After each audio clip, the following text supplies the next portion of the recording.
woman is dead and another woman is behind bars charged with her murder. He started being a little nervous, right? I said, is it something bad? He said, yeah. He said Diamond was killed last night. He said, it was domestic. I said, Jasmine Blake? He said, yeah. Honestly, I tried to reach out to Jasmine's mother because I know them. And I didn't get a response, but I just want answers. One dedicated her life to keeping kids off the streets. Yesterday, just hypothetically, I say, if one of your friends that you knew was trafficking minors, or they was dealing with minors in some type of form of capacity, I said, would you call the police? This nigga say, nah, I wouldn't call the police. I would just tell the hood.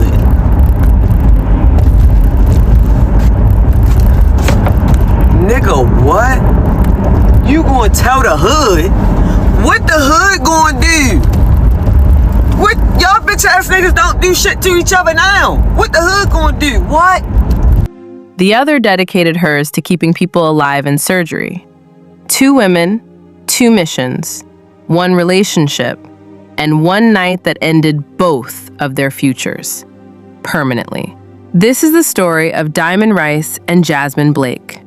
And y'all, this one is going to sit with you. Diamond Rice grew up in Baltimore, Maryland, and Baltimore did not play easy with her. She was raised by her grandmother, and by the time she was a teenager, the streets already had a good grip on her. Gun charges, stolen cars, multiple arrests, all before she even turned 18. Her grandmother was doing everything she could, but she was also dealing with her own illness, and Diamond was a lot. But here's the thing about Diamond. Even in all that chaos, people saw something in her. Her probation officer, at 13 years old, looked at this girl and said, no, she's better than this. She got placed into the Youth Advocate Program, YAP, a nonprofit that works with troubled youth as an alternative to incarceration. And that program changed her life. Her advocate helped her see her own gifts: writing, intelligence, creativity, kindness. Things Diamond didn't even know she had. And slowly, she turned it around. Graduated high school, took college classes, got her commercial driver's license and drove trucks for years.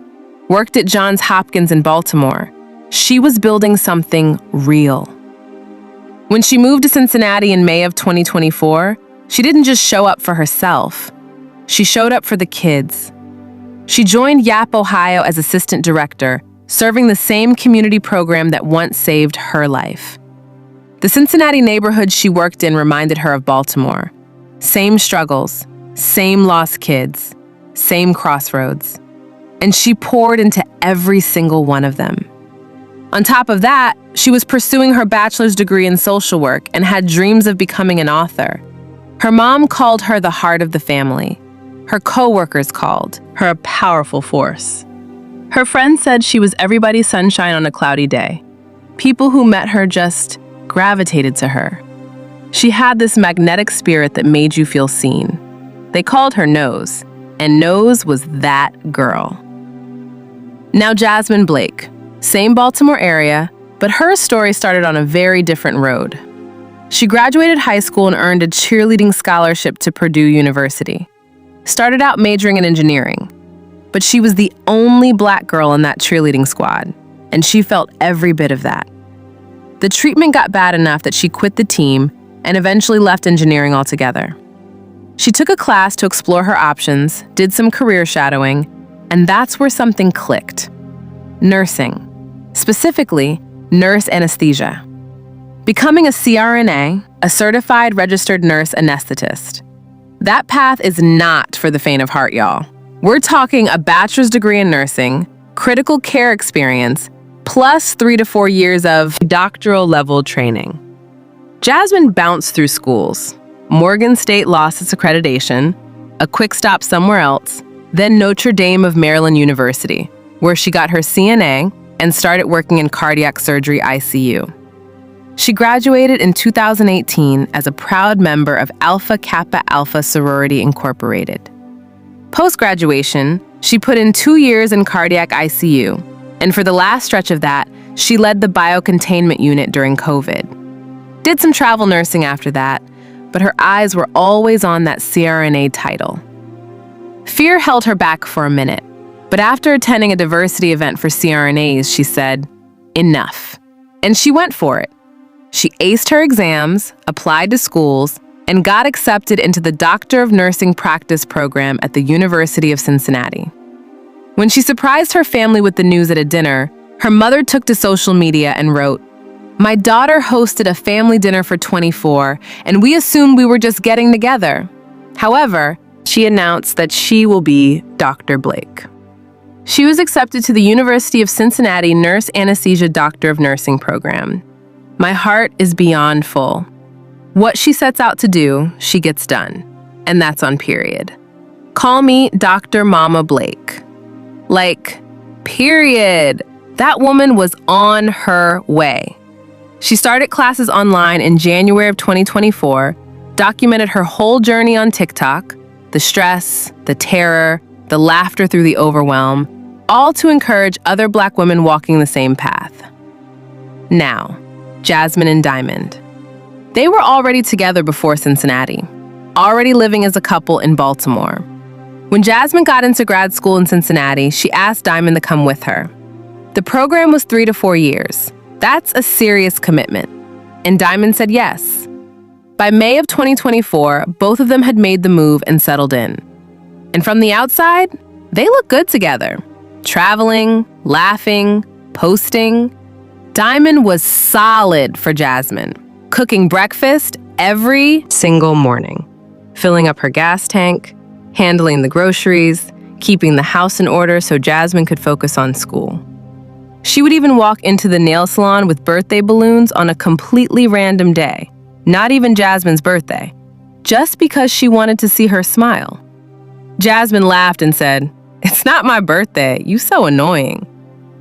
But that was Diamond. Genuine, warm, reliable, the type of person you could actually trust. Girl, she was holding that household down. Now, life doesn't wait for you to be ready. And in the summer of 2024, it came for Jasmine hard. Her younger brother, Shahid Omar Jr., was shot and killed at a prayer vigil. Let that land for a second. A prayer vigil for 3 of his friends who had just died in a car crash. He went to mourn, and somebody took his life there. Shahid was 24 years old. He wasn't in the streets, wasn't that kind of person. He was a father, taking care of his daughter and waiting on his son to be born. His baby shower was the next day. He was going to propose to his fiancée at that same baby shower. His baby boy came into the world 1 month later, without a father. Jasmine was crushed. She talked about it openly, saying grief will have your brain all over the place, crashing out when you least expect it. One moment you think you're okay, the next, you're not. And on top of that, the investigation dragged on. The person responsible was still out there. That kind of grief doesn't close. It stays open. She had to deactivate her Instagram because seeing her brother's face on her feed every day was too much. And school? School took a hit. She failed one of her finals, couldn't retake it for a full year, a whole year set back because life refused to slow down. But even in all of that, Diamond was there. Every morning, breakfast on the table, gas tank full, groceries handled, house in order.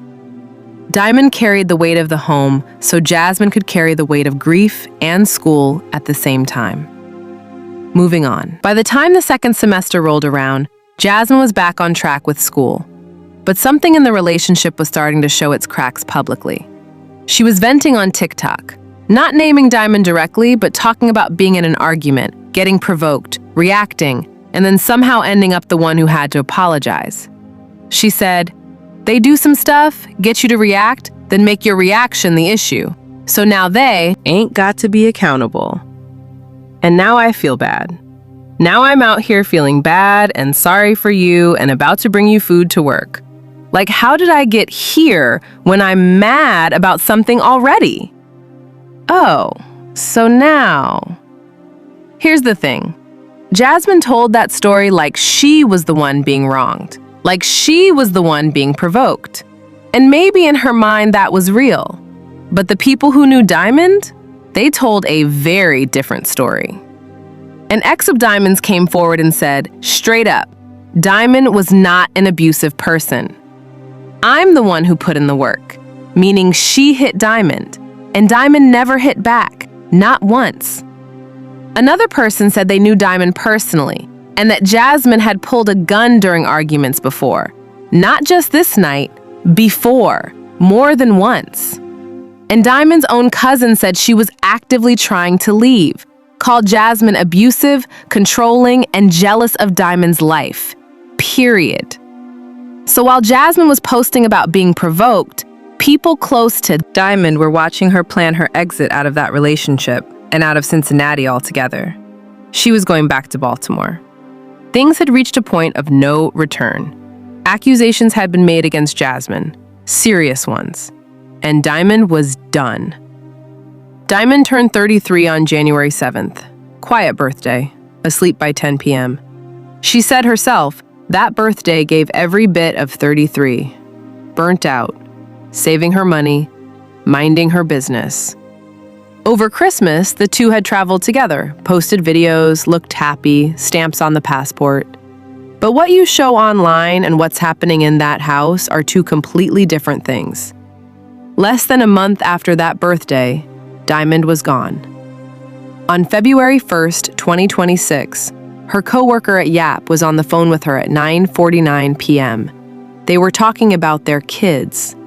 Just normal conversation, just life. He didn't know that in a matter of hours, she would be dead. She was supposed to meet his wife that Friday to do an intake for a new youth client. She was supposed to celebrate a mutual friend's birthday that weekend.